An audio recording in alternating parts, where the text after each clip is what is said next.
Hi friends, നമസ്കാരം. നമ്മൾ പ്രകൃതി നോക്കുകയാണെങ്കിൽ ഓരോന്നിനും ഓരോ നിയമമുണ്ട്.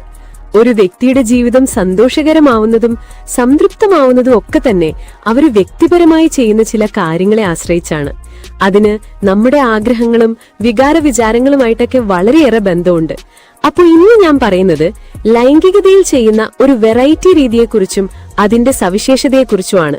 അതിനു മുമ്പ് ഈ ചാനൽ ആദ്യമായിട്ട് കാണുകയാണെങ്കിൽ ഒന്ന് ലൈക്ക് ചെയ്യണം, സബ്സ്ക്രൈബ് ചെയ്യണം, ഷെയർ ചെയ്യണം കേട്ടോ. നമ്മൾ ചില ആൾക്കാരെ നോക്കുകയാണെങ്കിൽ അവർക്ക് ചില രീതികളോട്, ചില മെത്തേഡിനോട് ഒരു പ്രത്യേക ഇഷ്ടം കൂടുതലായിട്ടുണ്ടാവും. മനസ്സിന്റെ ഒരു രീതി എന്താന്ന് വെച്ചാല്, നമ്മളിപ്പോ ഒരു കാര്യം ഇഷ്ടപ്പെടുന്നത് ഒരു ഓട്ടോമാറ്റിക് പ്രോസസ്സിംഗിലാ.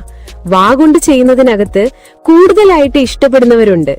ഇപ്പോ നമ്മൾ ആസ്വദിക്കുന്ന അല്ലെങ്കിൽ താല്പര്യമുള്ള ഏത് കാര്യം ചെയ്യുമ്പോഴും അത് വെറുതെ അന്ന് ചെയ്യൂല. അതിൻ്റെതായിട്ടുള്ള ചില സാഹചര്യം ഒരുക്കേണ്ടതായിട്ടുണ്ട്. ശാരീരികമായിട്ടും മാനസികമായിട്ടും ഈ ഒരു രീതി ചെയ്യുമ്പോൾ രണ്ട് വ്യക്തികൾ തമ്മിൽ എത്രത്തോളം ആകർഷണം ഉണ്ടെന്നുള്ളത് ഏറ്റവും പ്രധാനപ്പെട്ട ഒരു കാര്യമാണ്. മാത്രമല്ല, ഒരു വ്യക്തിയിൽ എത്രത്തോളം കാമമുണ്ട് എന്നുള്ളതും പ്രധാനമാണ്. എന്നുവെച്ചാല് അവരുടെ വികാര വിചാരങ്ങളും ചിന്തകളും ഫാന്റസികളും ഒക്കെ ഇതുമായിട്ട് ബന്ധപ്പെട്ട് എത്രത്തോളം നടക്കുന്നുണ്ട്. മാത്രമല്ല, അതുമായിട്ട് ബന്ധപ്പെട്ട കാര്യങ്ങൾ കാണാറുണ്ടോ, ആസ്വദിക്കാറുണ്ടോ, അതും പ്രധാനമാണ്.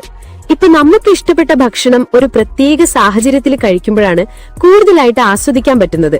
വളരെ ശാന്തമായിട്ട് റിലാക്സ് ചെയ്ത് രുചി അറിഞ്ഞല്ലേ കഴിക്കുന്നത്. ഇവിടെയും നാവുകൊണ്ട് പല ക്രിയകളും ചെയ്യേണ്ടതായിട്ടുണ്ട്. അപ്പൊ ഈ ഒരു രീതിയിൽ കുറച്ചൊരു ആകാംക്ഷ ഉണ്ടാക്കി എടുത്തിട്ട് ചെയ്യുന്നതായിരിക്കും നല്ലത്. അതുകൊണ്ട് തന്നെ സ്ത്രീയുടെ മനസ്സിൽ ഇതിനകത്തൊരു തയ്യാറെടുപ്പ് നടത്തണമെന്നുണ്ടെങ്കിൽ പുരുഷൻ ആദ്യം തുടങ്ങുന്നതായിരിക്കും നല്ലത്.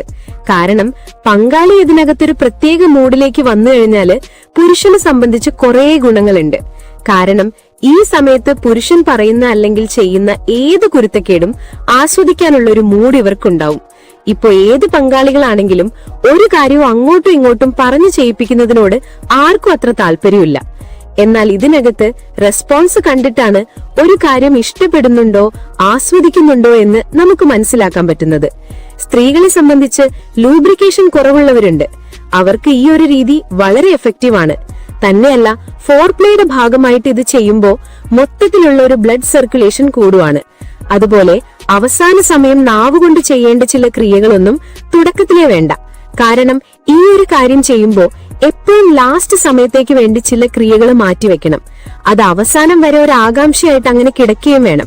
യഥാർത്ഥത്തില് ഈ സമയത്ത് പല ഹോർമോൺസിന്റെ പ്രവർത്തനങ്ങളും ശരീരത്തിൽ നടക്കുന്നുണ്ട്.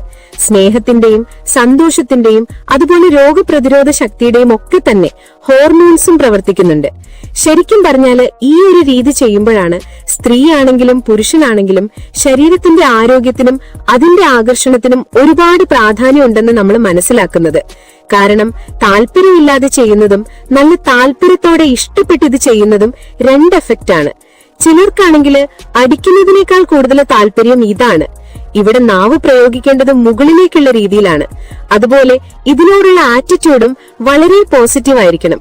ഒരു നെഗറ്റീവ് ഇംപ്രഷൻ വരുന്ന രീതിയിൽ പങ്കാളികൾ രണ്ടുപേരും ഇതിനെക്കുറിച്ച് അങ്ങോട്ടും ഇങ്ങോട്ടും പറയരുത്. എപ്പോഴും ഓർക്കേണ്ട കാര്യം, വൃത്തിയുള്ള ശരീരവും വസ്ത്രധാരണവും ആകർഷണം കൂട്ടും. അതുപോലെ സ്ത്രീ പങ്കാളി ചെയ്യുന്ന സമയത്ത് ഇടയ്ക്ക് പുരുഷനെ നോക്കേണ്ടത് ഒരു പ്രത്യേക രീതിയിലാണ്. ചില സാഹചര്യത്തില് കണ്ണുകൾ പൂർണ്ണമായിട്ടും അടയുന്നത് മനസ്സൊരു മെഡിറ്റേറ്റീവ് മൈൻഡിൽ പോകുന്നത് കൊണ്ടാണ്. നമ്മൾ ശ്രദ്ധിച്ചു നോക്കിയാൽ അറിയാം, ഈ ഒരു കാര്യത്തിന് പുരുഷന്മാർക്ക് സ്ത്രീകളോട് ഒരു പ്രത്യേക താല്പര്യമായിരിക്കും. അതിന് പ്രധാന കാരണം ഓരോ കാര്യം ചെയ്യുമ്പോഴും പറയുമ്പോഴും ഒക്കെയുള്ള അവരുടെ റെസ്പോൺസ് ആണ്.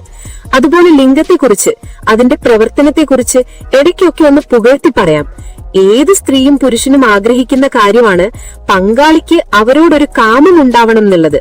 കാരണം എത്ര നല്ല ഫുഡ് കൊടുത്താലും കഴിക്കുന്ന ആൾക്ക് വിശപ്പില്ലെങ്കിലോ അല്ലെങ്കിൽ ദഹനക്രിയ ശരിയല്ലെങ്കിലോ എങ്ങനെ ആസ്വദിക്കും? അതുകൊണ്ട് വിശപ്പ് ഉണ്ടാക്കിയെടുക്കേണ്ട ഉത്തരവാദിത്തം അവരവരുടെയാണ്. ഇവിടെ സ്ത്രീ പങ്കാളിക്ക് തൃപ്തി വന്നതിന് ശേഷം പുരുഷൻ വരുന്നതായിരിക്കും നല്ലത്. ഇപ്പോ ഏത് രീതിയാണെങ്കിലും നമുക്ക് സംതൃപ്തി ഉണ്ടാവുക, ആത്മവിശ്വാസം ഉണ്ടാവുക എന്നുള്ളതാണ് പ്രധാനം. എനിവേ, നമുക്ക് വീണ്ടും കാണാം.